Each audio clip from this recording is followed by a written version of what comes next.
Justin Trudeau, the Prime Minister of Canada, has resigned. On top of it all, the Parliament has been prorogued, which basically means that the Parliament has been cancelled until March 24th.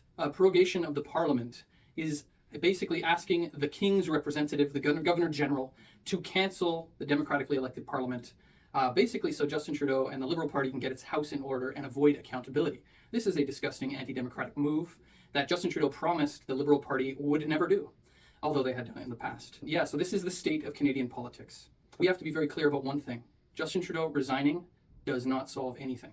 It does not solve the crisis because Justin Trudeau is not the cause of the crisis in Canadian politics. He is not the cause of the crisis of Canadian capitalism.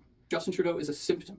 All of the other people in the Liberal Party, whoever is going to follow him as the new leader to walk into the next election, have no solution. They have been willing accomplices of Justin Trudeau, as him and his government have overseen the biggest collapse in living standards in generations. They have no solution to the crisis of capitalism.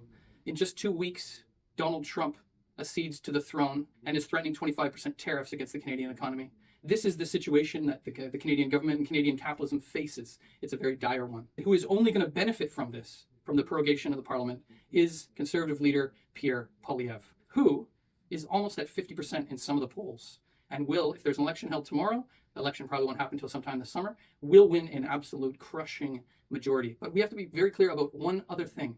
A future Poilievre government, even if it's a majority government, will be a government of crisis. It will not be a government that has an extended honeymoon like the Trudeau Liberals did, like some other governments have recently. It will be a government of crisis because Pierre Poilievre, as a capitalist politician, has no solution to the capitalist crisis. He's actually preaching, let's be a nice partner to Donald Trump in the US, and let's open up the Canadian market to resource development.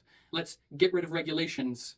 He doesn't say this so openly, but it will also mean attacking unions, slashing public services, lowering the corporate tax rate to make Canada a more competitive market for capital investment. A future Poilievre government, looks like he will get elected in the next election, will be a government of crisis. And this is what capitalism has in store for us in 2025. An unstable situation, a situation of mass social convulsions like we have seen in America and Europe and elsewhere, political instability and crisis, and yes, revolution. And that is why we are building the Revolutionary Communist Party in Canada. We believe that none of the capitalist parties have any solution to this problem. They have directly caused this problem that we are all facing now. And that is why we need to build the Revolutionary Communist Party, a party for working class people. The workers need to be organized. We need to fight for our own interests. We can't rely on these big capitalist parties to do it for us. So yes, join the Revolutionary Communist Party and let's have a revolutionary 2025.